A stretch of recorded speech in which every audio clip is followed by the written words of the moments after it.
Hey, what's up guys? This is Oakley and we're going to be doing a 3v3 online battle. I'm going to go ahead and put this on slow motion again. It's a really cool battle for a couple reasons. First, when we host this, it's actually small to, I think it was medium funds. Anyways, it's not the large armies that you would typically see. And now normally that's kind of a downside because you'd think it's less epic. It was actually way more strategic, I felt, when you played with this type of funds, because everyone's army is not large enough to face, it's not sort of large enough to be an army in and of itself. So what you have is all armies kind of merging and playing together in order to have sort of fighting as a large cohesive army with sub-commanders all coming together, as opposed to having separate fights on different parts of the battlefield. Anyways, I'm going to be Parthia. So what I brought was 2 Sarmatian Horse Archers, backed up by Royal Cataphracts, Median Cav, then 1 Parthian Foot Archer here, Elephants here, and then Citizen Cav, and then I also have some of these Parthian Swordsmen hidden back here. Allied forces are going to be Bactria, which is going to have Syrian Archers, Peltis, 2 of these Bactrian Noble Horse, and then the Indian Armored Elephants. And then we have Gaul, who's supposed to be our heavier, stockier infantry force.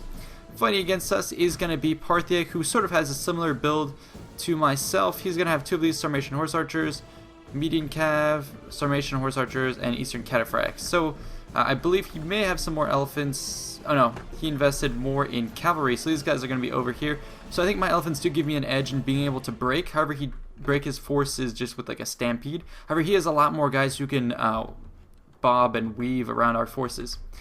They also have Rome, who's going to be able to tangle with the Arverni. So he has these Principes, Hastati, and Levies, and then a decent amount of Cav. And then over here we have Pontus, who again has lots of these horse archers. So our strategy was to approach, and what we were thinking of doing was picking the enemy apart. So you don't see it here, but we were drawing on the map a lot, trying to coordinate. And what my goal was to push these guys into the woods. And what I was telling our allies to do was to push through the center here, drive a wedge through the opponent's forces, and be able to catch these guys. At the same time, we wanted to push our forces forward here and have the Arverni, who is the largest of our forces, halt here in the woods, in cover, and hold the enemy back, and see what we could do when it came to breaking the opponent who had gotten too far away. So you can see that strategy being enacted here. I'm going to be charging forward, and then I'm going to be pulling back at the same time, trying to get these guys isolated. And then what I'm going to be drawing on the map is a big, huge arrow, overlaying that a couple times in red, telling them to charge through the center. That's going to be the wedge, like I was saying, and it's working perfectly. These guys think they can tango with us. But what happens is they have 3 of these unsupported horse archers. Yeah, okay, I only have 2 horse archers, but then I have these heavy Royal Cataphracts who can take a beating from the archers and keep them curled in. However, he does realize what we're trying to do, and now they're going to be pulling an all-out retreat, trying to rejoin. And look at this. This is where we're going to pull forward with all our forces, and it's going to draw more and more of these cavalry in. They realize the sort of tight spot they're in, so we're going to be trying to intercept as many of these forces as possible. We can look at this. Here we go, all our forces cutting in through the front. My cataphracts soaking in any of the shots that would be fielded by these guys, you know, as they're retreating. Yeah, you can see a couple of them were hit, but here I am chasing in with the back. More of our forces are coming in, and look at this, they're forming up with all their cavalry here. At the same time, I ordered these guys to fall back, so we're going to be not trying to get too overwhelmed because we have no cavalry support, basically no cavalry support to speak of compared to all these cavs. So we're going to fall back to that line of defenses. And over here, look at this, I was able to cut them off with my own cavalry, and look at this, now they're all in this neck of the woods. So my own horse archers are going to be doing some damage to these guys, and I have some Royal Cataphracts, Median Cav, and now I'm telling these guys to go around the flank. So this is going to be perfect for us, and we're positioning our elephants in this neck of the woods, quite literally, just to prevent any reinforcements. So there we go. He's going to be auto-retreating. Basically, his guys are on skirmish mode, but they're not going to be able to retreat any further. They've hit the red line. This is where I'm going to charge in with my Median Cav and just crush through those guys. That's going to be enough to tie these forces down. Over here, his archers, I'm going to actually engage them directly with my forces here. I'm going to tell him to just charge in. He's going to try and escape. However, look at this, more Median Cav, and especially these Royal Cataphracts. I'm just telling them to charge as far over here so these guys wouldn't slip out of the way. I didn't want to charge them directly in case there was any problems with navigation.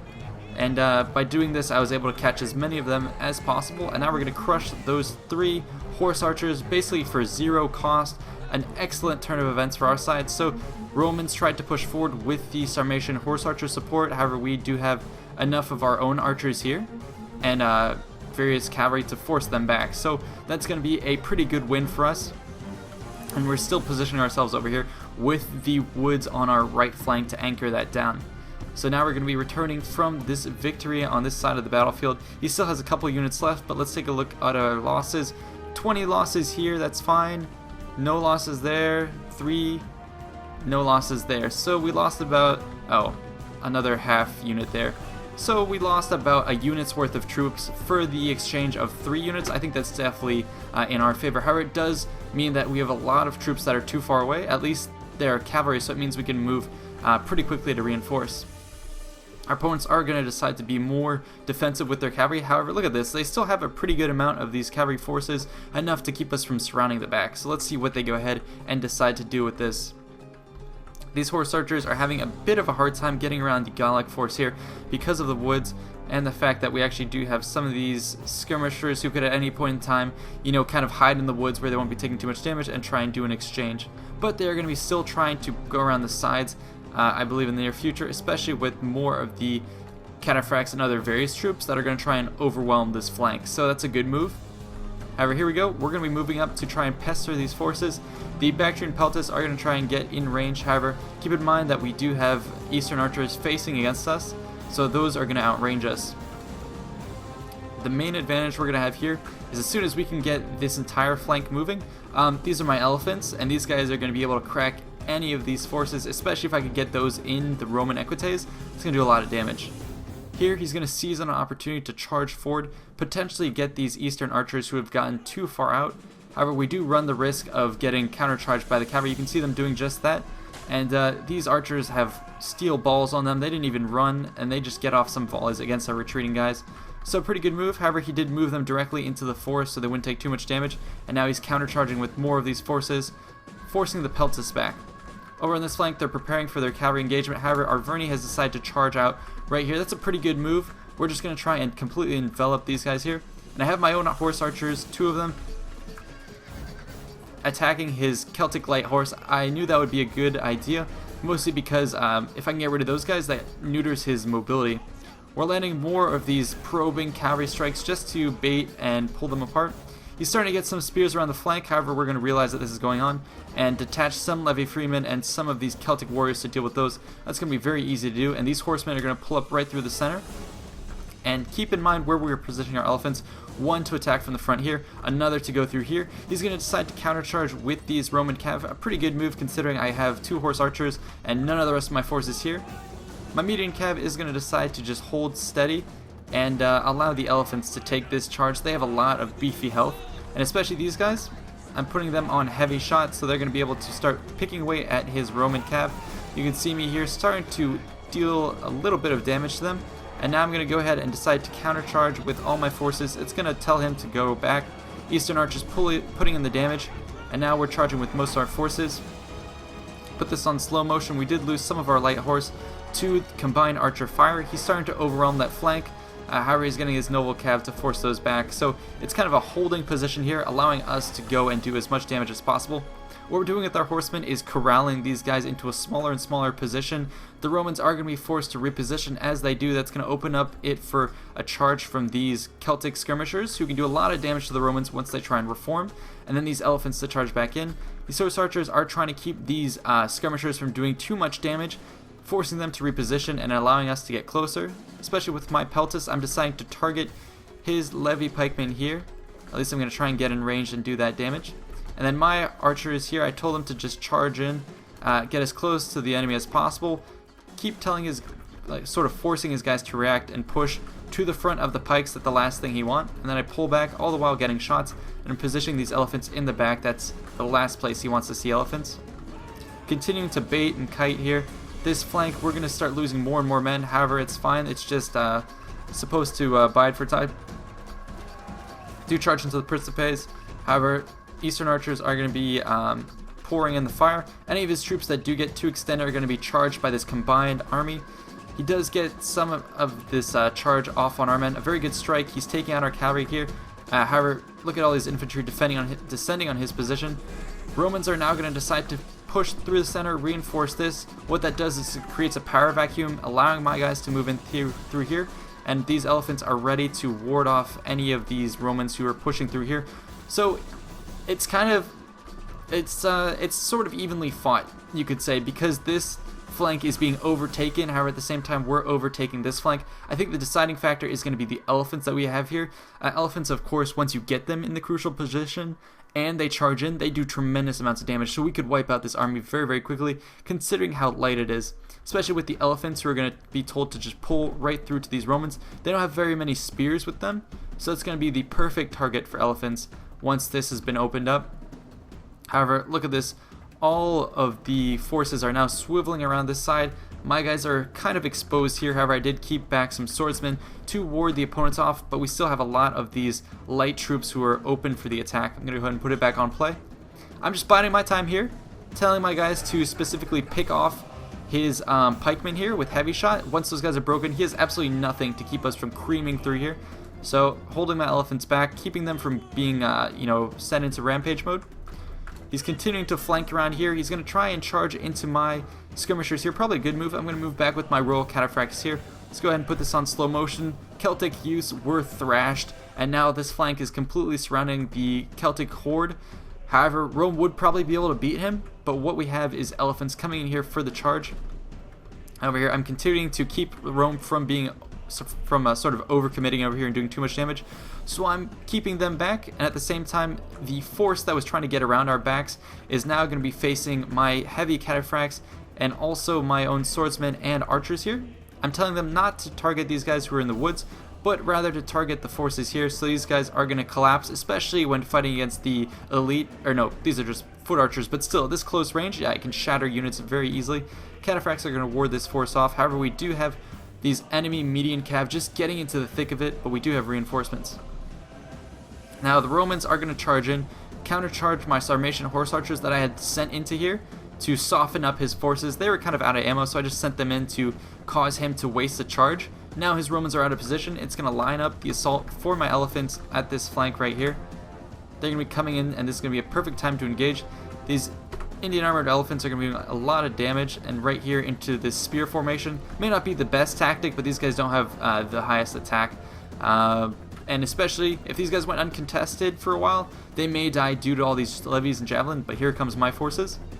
Complete surround of our troops. The Arverni forces are going to be pummeling the Romans into submission in the front lines. However, they do have more of these Principes coming in from the back, sturdy enough, and they're trying to ward off the rest of the assault. But as I keep telling you, the elephants are going to be the deciding factor. Over here, my cataphracts help even up this fight. However, look at this. All of these forces descending on us on this flank. More and more cavalry, so a huge cavalry fight developing on this flank. Lots of the remaining forces who are outmaneuvering us are coming in through here. However, we do still have mopping up operations on this flank. 2 entire elephant units who are still ready. These guys, I decided to charge them in, break Pontic forces, and allow the Romans to go at it on this flank. However, we were getting countercharged, so maybe I should turn my forces back. Yeah, look at this. They're going to rout almost the entirety of that Gallic force. So that's where we're going to decide to recommit these elephants and any of our available horse archers into this position. My own forces here are getting tied down. However, cataphracts 40 for 40 against these noble blood cav. I'm going to be doing a lot of damage. And we do have sort of all our skirmishers reforming behind my forces here. And these archers are going to be picking off his forces who are being otherwise indecisive. Here we go. This is going to be the deciding moment of this battle, at least where it stands right now. It's going to be the elephants charging in through here, scaring off the remainder of this Roman force that had otherwise cleaned up our units. And yeah, we're going to be deciding to sort of charge through here, pull these guys into our forces. And now we're going to countercharge on all flanks. So it looks like our opponents, you know, they cut through the middle, one there, one on their flank, but then we're getting the sandwich because I was able to hold this flank and charge through with the elephants. And a double elephant charge on these Romans is going to result in their annihilation. So this is going to be the crux of our remaining force, is going to be these 2 elephant units who can just batter any of the enemy forces as long as they can't unite and form up in a common front, or at least ward us off with the Sarmatians. But that's what he's going to try and do right here. And they do have more of these horse archers in the back here. Elephants still rampaging, still doing a good amount of damage. However, they are exhausted at this point. He's going to go ahead and form up with his forces here, hope that they can hold back. And then these Romans, I'm assuming they're waiting to countercharge these elephants and throw their pilla. But over this flank, I have cleaned up this part of the battlefield. We're bringing in more and more of our troops, and my cataphracts are definitely a very important part of the battle that still remains. These heavy armed troops are going to be crucial for taking out, or at least tanking, some of the shots from his troops that could otherwise bait and kite the duration of the battle. Some of our elephants are now going to be starting to lose most of their health. You can see the fire arrows taking their toll on our elephants. Pilla being thrown at them, so these guys are going to start to collapse. They're going to start to run amok relatively soon, so there goes probably one of the elephants. Yeah, and 2 Romans still alive. A big clump of our forces here are getting countercharged by these noble horse archers, and now these rampaging elephants are going to come in. Even if they do go and they start yeah, they're probably going to go berserk pretty soon. There we go, they're rampaging right now, but at least they're in and amongst the enemy. That's going to allow us to break those forces. I believe this replay is probably a little glitch because these forces are still alive. It's been a while since I've had that issue. But the outcome was pretty much just like this, so just minor differences here and there. Romans are going to try and reform over on this flank and at least hide in the woods. But yeah, here we go. We crushed the remainder of the forces here. All he has left are these Sarmatian horse archers. They're pretty much out of ammo, so we're going to be able to countercharge with the remainder of our forces through here. Go ahead and fast forward this a little bit. He's going to decide to charge in through here, but he's out of ammo. Like I was saying, not much they can do. The elephants are going to go ahead and single-handedly decide to take on these Romans. Let's watch this from their perspective. So they were hoping to get back in the fight. Oh, wow. Very lucky Pilla throw volleys right there. They were able to actually do a lot of damage to these elephants. Only one of them left. He should be low health, so these Romans are actually going to be able to maybe even up this this battle over here. I don't remember how this went. And, yep. Looks like those guys actually ended up getting destroyed, but we still had more forces left. So at the end, it says victory has eluded us, but I guarantee you that we did win this battle. It was just a little corrupted, and you can see here, we still have remaining troops. Anyways, I hope you enjoyed. We did do 2 of these battles, so stay tuned for another one coming up in the near future. Same opponents, same map, same style battle. See you guys next time.